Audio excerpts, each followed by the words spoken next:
वयोवृद्धाला जबर मारहाण करत अज्ञात चोरटा सोनसाखळी हिसकावून पसार झाला।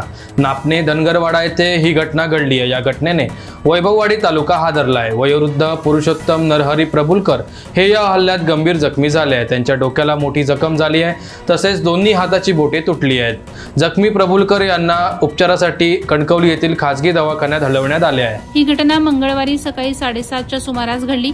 घटनेची माहिती पोलिसांना समजताच सहाय्यक पोलीस निरीक्षक सुनील अवसरमोल, पीएसआय माधुरी अडुळकर, उद्धव साबळे, हरीश जायभाय, अभिजित तावडे घटनास्थळी दाखल झाले। जखमी पुरुषोत्तम प्रभुलकर वय 81 मुळगाव भुईबावडा हे पत्नी समेत नापणे धनगरवाडी येथे राहत होते। त्यांची मुले व्यवसायानिमित्त मुंबईला राहतात। सोमवारी त्यांच्या घरासमोर एक अनोळखी इसम आला। त्याने त्यांच्याकडे पाणी मागितलं।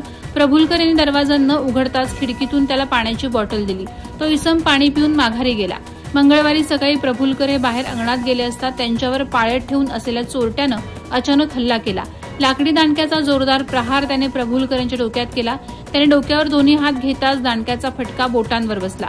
त्यात त्यांची दोन्ही हाताची बोटं निकामी झालीत। चोरटा तेवढ्यावरच न थांबता त्यांच्या गळ्यातील सोनसाखळी हिसकावून घेतली। दरम्यान प्रभुलकर यांची पत्नी घरातून बाहेर येत जोरजोरात ओरडली।